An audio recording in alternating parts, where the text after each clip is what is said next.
Yep. Headed back this way. Oh, look. Got all the remnants. Scissors, bam.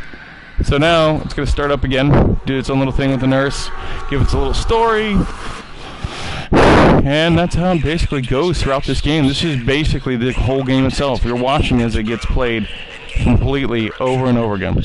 And it kind of bums me out because I really wanted to see a lot more from this game. You know, it throws in ever a couple cheap tricks now and again, but really, the more and more you play through it, the more and more this just keeps happening. See now? And that's how it keeps going. Is you're just going to keep looking for these remnants over and over. Notice the clock starts over again, and you kind of see how the story is just progressing.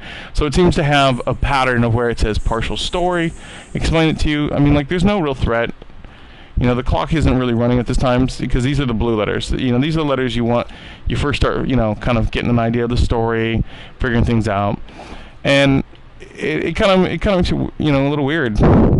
But anyway, without continuing the rest of the playthrough on this, I have to say I'm a little bit let down by it. I really wish that there was more to this game. I'm going to keep playing it through, but to be honest, you know, my final review is it's if you never played Outlast, and again, I don't like comparing games. It's just how it is. But Outlast sets itself apart because it was one of the first kind of survival FPSs that you get to play that are really fun because it really freaks you out, and there's a lot of things that catch you by surprise. Now, granted, the creatures in this do catch you by surprise, but it only feels like there's only one enemy that's pursuing you. There doesn't feel any imminent threat to keep pushing the story besides that creature, so I don't know why she didn't head back outside the door. Everything's very basic in designs. I mean, there's nothing memorable about this. It just feels like it's repetitive continually when you look through it. I mean, yes, we have a wooden desk. Like, I know they're trying to go for an old haggard look, but if this happens, you know, maybe down the line the story, the lit girl will, you know, be one of the remnants. Maybe she's something else. I don't know. Which I will play through, and if the ending I feel is that spectacular, I'll post it. But really, this game is not really memorable. It's not something I would say go out and buy immediately. I'm not saying, you know, that, you know, this is like the worst game in the world. It's not. It's something that's playable. If you get a copy of it, your friends get a copy of it, or if you just, you know, want to find something that's on sale, I definitely suggest do that. Like, you know, get it when it's on a, you know, for sale, you know, game. It's not something where, you know, you're going to be dying for it. If you've never played Outlast, that's one game I suggest you definitely play.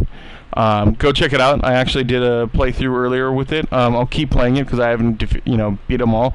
But so far, you know, it's Outlast itself defies its whole, you know, perspective because it's overall, like, the levels are memorable. It's well thought out. There's more than one enemy.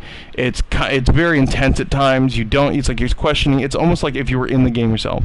This game doesn't make me feel really that immersed. Doesn't make me feel that, like, you know, that like there's any impending doom or threat. It just kind of feels like a very basic video game, and that you're just trying to look for stuff. There's a couple of cheap scares here and there that get you because, you know, like when those little creatures pop up, you know, they'll come to get you. But besides that, there's nothing else besides a couple cheap thrills that keep you going. So, with that said, hope you guys enjoyed watching the video as much as I enjoyed playing it, you know, and talking through it. But all in all, you know, that's it. So I guys hope you enjoyed it. Hope you enjoyed my review. And I'm Duncan, and thank you for listening to Pwnecast.